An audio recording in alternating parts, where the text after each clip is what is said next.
Bapak, Ibu, dan saudara-saudari sedama, marilah kita bersikap anjali menghormati Guru Agung kita. Namo tassa bhagavato arahato sama sambuddhassa. Namo tassa bhagavato arahato sama sambuddhassa. Namo tassa bhagavato arahato sama sambuddhassa. Sotihotu namo buddhaya.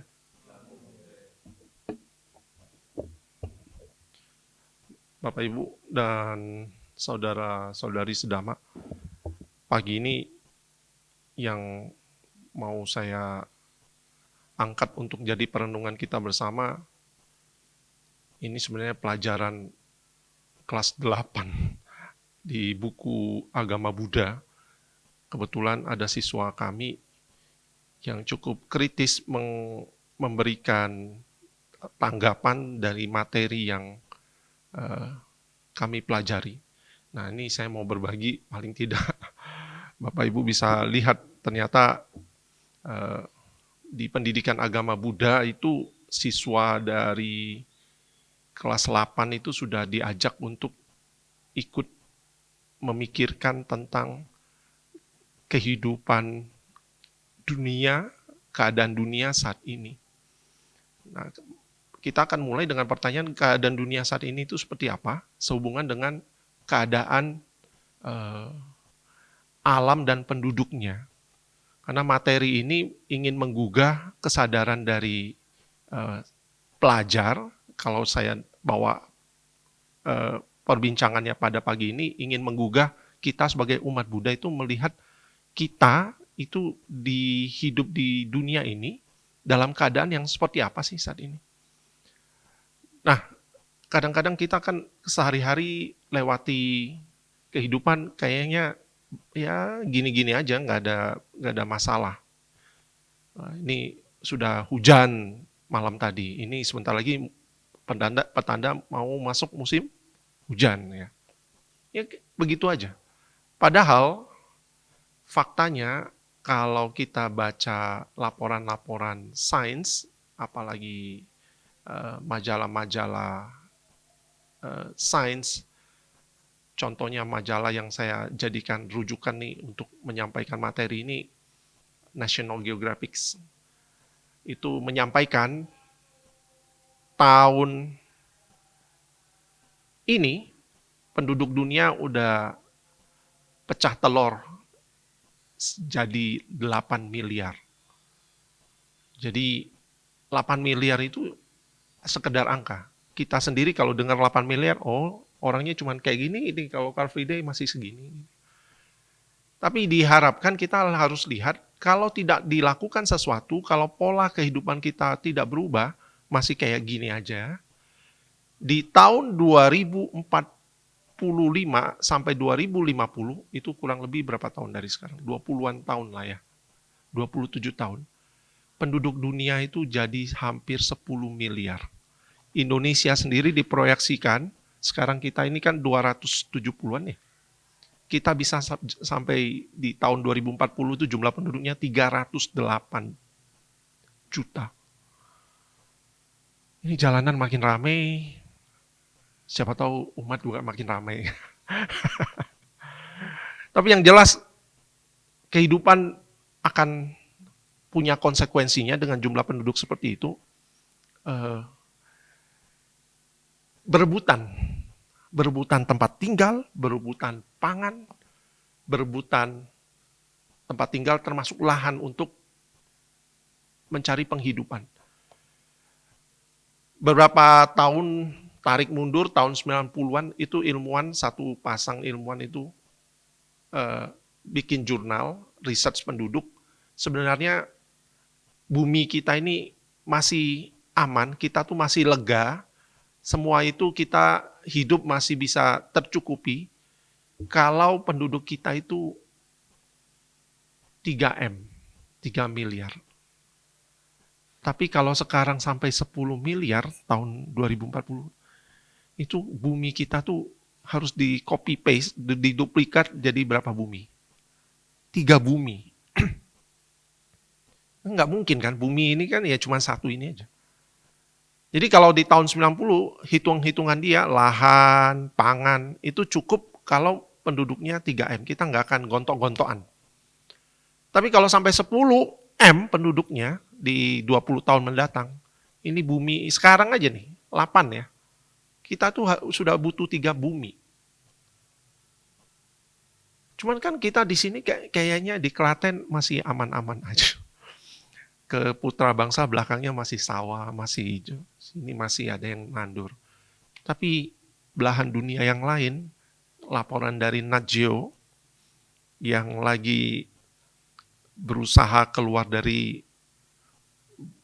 keadaan terjepit itu dilaporkan di National Geographic itu India. Nigeria, Afrika. India yang kita tahu ini kalau ikut berita terakhir kan ada konferensi apa di sana tuh apa itu ya, konferensi G20 ya di sana, G20 di sana. Bapak Ibu tahu yang dilakukan sama India saking nutupin ininya, katanya Kompas nih laporannya. Daerah-daerah yang pinggiran itu, yang miskin itu, yang penduduknya keteteran itu ditutupin pakai kain. Keadaannya seperti itu. Kita aja yang masih sekumuh-kumuhnya penduduk kita. Saya punya pengalaman berangkat ke India itu 2020 ya. 2012, berapa? 2013 ya. Saya pulang dengan kesadaran dan pemahaman Indonesia seburuk apapun penduduk kita itu tetap lebih beruntung kehidupannya. Padahal kita sama-sama negara agraris ya. Kita juga nandur, sana juga nandur. Cuman dari laporan National Geographic saya lihat problemnya memang parah di sana. Kayaknya lagi berupaya keluar dari persoalan juga mereka. Penduduknya akan meningkat. Ya, India akan menggeser Tiongkok dari jumlah penduduk. Nah, ini yang keadaan yang kita harus tahu bahwa terjadi di sana itu kayak Sang Buddha katakan pasti ada pengaruh satu sama lain, paticca samuppada dengan keadaan di tempat-tempat lain. Nah, yang harus kita waspadai, keadaan yang berpengaruh itu jangan sampai dampaknya masuk ke kita. Pertambahan penduduk di satu tempat itu pasti berdampak pada kondisi di tempat lain. Itu sudah hukum alam. Dan Sang Buddha sudah katakan, kehidupan itu mencari keseimbangannya sendiri.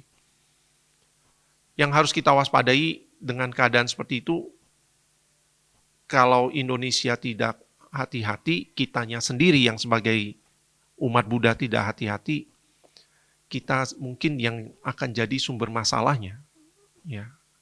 Lahan sudah tidak ada, pangan sudah tidak mencukupi, kitanya malah yang menghambur-hamburkannya. Ya. Makanya saya dengar dari orang-orang yang ngurus urusan dapur di Putra Bangsa, ini kok beras tiba-tiba naik, biasanya cuma belasan ribu, sekarang harganya udah hampir kena di angka 20. Ya. Lepas itu persoalan karena cuaca atau katanya ada konspirasi politik, ya, tapi kita lihatlah, dorongan apapun yang membentuk persoalan yang hari ini kita lihat itu karena penduduknya makin banyak. Ya. Nah, apa yang Sang Buddha ajarkan sehubungan dengan keadaan seperti ini? Apa yang Sang Buddha anjurkan bagi kita umat Buddha untuk menjalankan kehidupan di dunia ini? Saya mau ambil beberapa inspirasi yang bisa kita ikuti, ya. Kita jadikan pegangan. Sang Buddha mengajarkan satu hal yang disampaikan lewat perumpamaan. Ini perumpamaannya bagus sekali. Bapak Ibu tahu lebah ya? Lebah itu yang dijadikan Sang Buddha sebagai contoh. Kalau mau hidup di dunia ini, contoh lebah. Lebah itu kalau menghinggap ke bunga, dia tidak akan mengurangi bau harumnya bunga.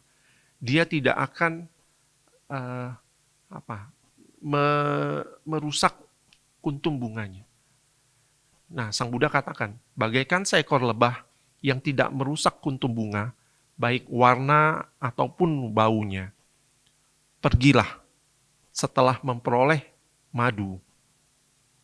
Harusnya demikian orang-orang bijaksana hidup dari satu tempat ke tempat yang lain. Jadi pesan dari ajaran ini, kita itu sebenarnya boleh saja mengambil atau mengolah apapun yang ada di alam ini, tapi jangan sampai rusak. Persis kayak lebah. Ya. Nah, persoalannya nggak semua orang punya pandangan seperti ini. Ya. Kita lihat Indonesia ini begitu kaya, kekayaan alamnya, yang paling jelas sudah tidak bisa kembali lagi seperti semula alamnya karena kita ambil, kita nikmati. Kan contohnya di Belitung ya.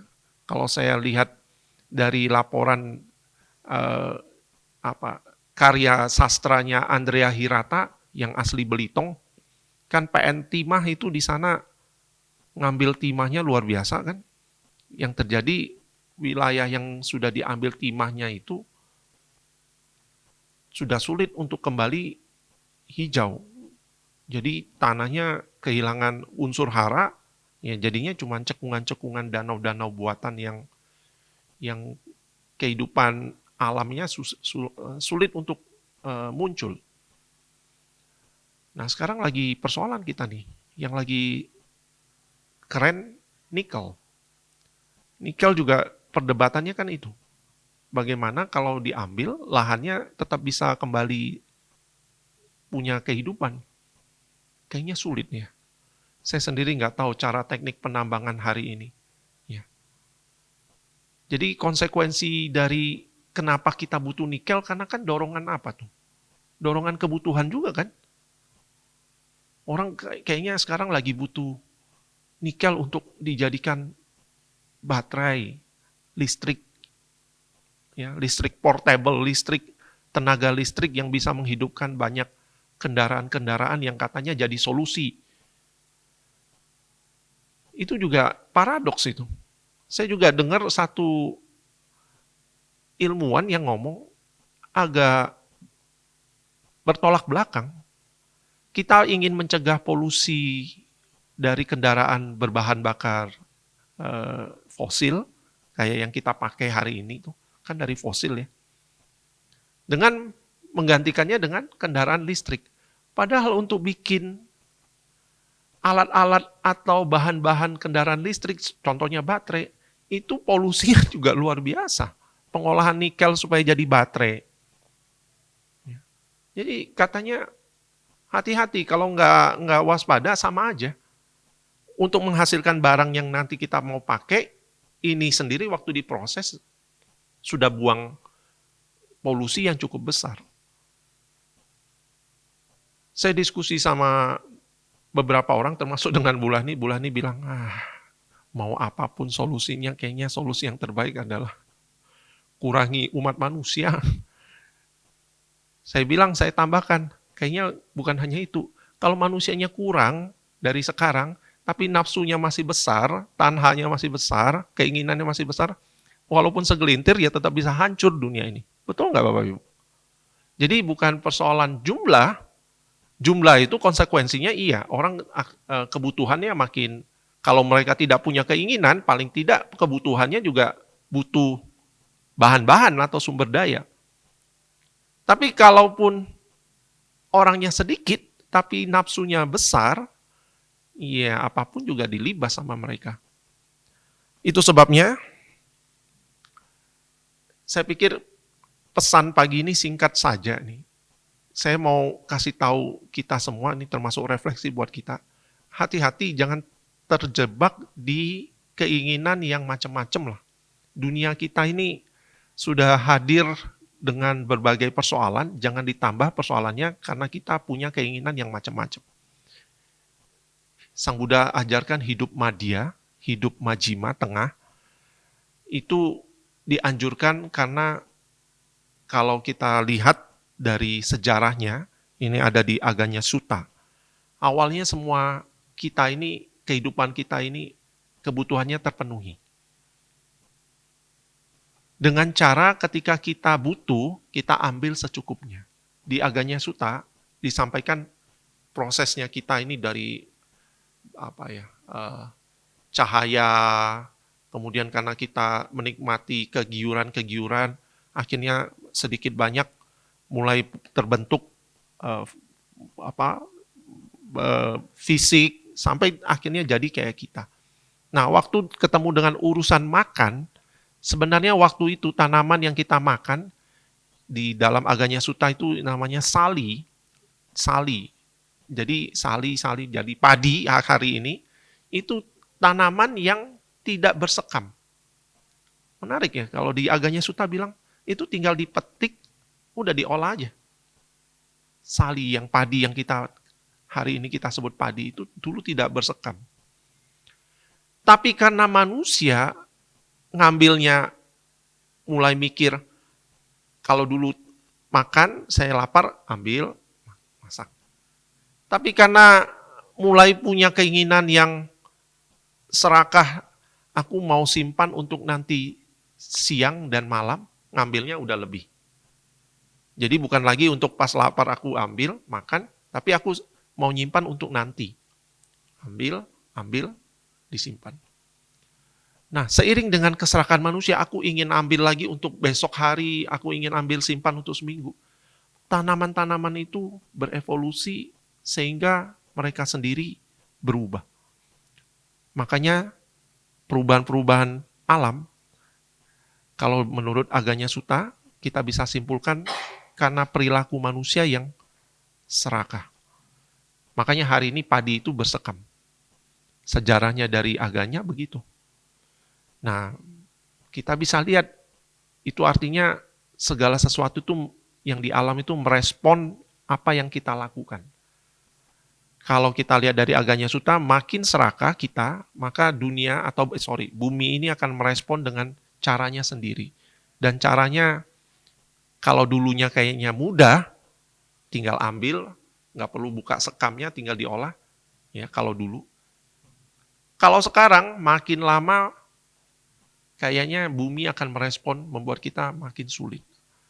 Itu sebabnya, kalau kita ambil kesimpulannya, jangan terlalu banyak keserakahan.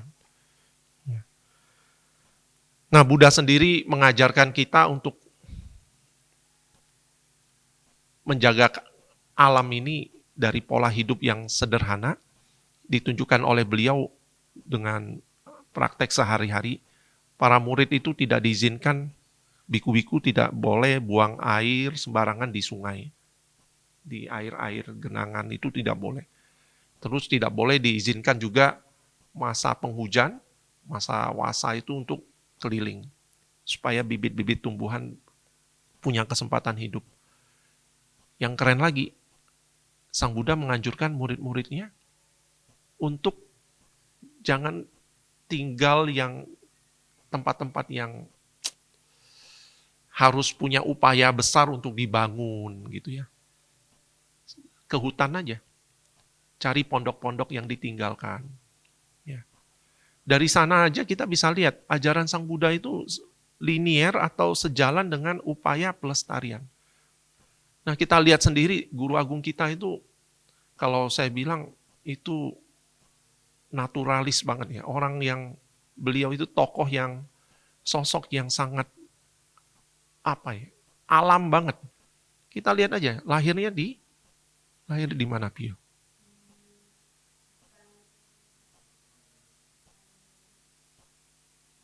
Di hutan kan, nggak di rumah sakit ya. Di alam terbuka kan ya. Ya nggak? Terus nibananya di mana? Di hutan juga, di pohon, nggak di kamar, nggak di tenda. Di alam terbuka. Mahaparinibbana. Di mana? Kusinagar, di pohon salak ya katanya kan, di dua. Di mana itu? Di alam terbuka. Nah guru kita, kalau kita yang anak muda kan, saya kalau bilang ke mahasiswa, guru kita tuh adventurous, pecinta alam banget. Ya. Segala sesuatu pencapaiannya, segala sesuatunya pasti dihubungkan dengan alam. Makanya beliau dalam ajaran-ajarannya hubungan dengan alam itu keren banget. Ya. Ajaran ambil daun jadi perumpamaan. Begitu banyak daun di hutan ini, ajaran yang membebaskan ini. Banyak perumpamaan, lebah. Jadi guru agung kita, kalau kita mau jadikan panutan, ya sebagai muridnya kita juga paling tidak ikuti cara hidup beliau, walaupun tidak se-ekstrim itu, artinya kita nggak butuh rumah, nggak butuh kendaraan, ya nggak juga kayak gitu. Cuma paling tidak mentalitas kita bahwa guru agung yang kita jadikan panutan bisa demikian, ajaran-ajaran yang mengajarkan kita untuk hidup madya, paling tidak bisa sedikit banyak kita jalankan. Ya. Dan diharapkan umat Buddha tidak jadi pribadi-pribadi atau umat manusia yang jadi beban dunia. Karena dunia, seperti yang tadi di depan dikatakan, ini perebutan sumber dayanya sudah makin padat. Jangan sampai kita yang jadi pelaku yang bikin rusak sehingga atau jadi bikin kisru, kita semua ambil, yang lainnya tidak kebagian, maka terjadi kekacauan, malah nggak umat Buddha banget itu. Ya. Jadi kalau kita mengaku sebagai umat Buddha, hidup madya, coba jaga alam ini dengan baik, dan diharapkan kita bisa mempengaruhi orang-orang di sekitar kita. Oh, cara hidupnya umat Buddha tuh ya kayak gini. Tanhanya, keinginannya ditekan, yang nggak perlu nggak usah. Ya. Diharapkan dunia ini yang proyeksi atau perkiraannya para ilmuwan paling tidak mungkin bisa bergeser kalau dimulai dari umat Buddha yang hanya segelintir ini. Nah, banyak praktek yang bisa kita lakukan, ya. Mulai dari makan, ya, mulai dari cara kita berpakaian, pakaian lungsuran nggak masalah, betul nggak Mas Paridi ya? Ini saya kembali ke Jogja, papa saya minta lungsuran baju-baju gitu, ya udah bagus juga kan. Butuh lengan panjang, nggak usah beli, lungsuran aja. Saya juga dapat lungsuran dari orang kantor yang sudah pensiun, ya. Beberapa pakaian saya tuh lungsuran orang kantor yang sudah pensiun. Ya nggak perlu beli, kecuali butuh aja. Oh, kalau udah lapuk ya harus beli. Ya kita bisa hidup dengan cara kayak gitu. Ya. Dengan demikian kita bisa ikut berpartisipasi menjaga dunia ini, bumi yang kita tinggal ini lebih awet. Karena masalah yang akan dihadapi artinya tidak datang dari kita yang umat Buddha. Dan semoga kita juga bisa pengaruhi yang lain dengan cara hidup kita yang sederhana. Saya kira itu pesan pagi ini, semoga bisa kita sama-sama jalani ya. Saya juga ngomong kayak gini kan sebenarnya cermin di depan ya untuk pribadi.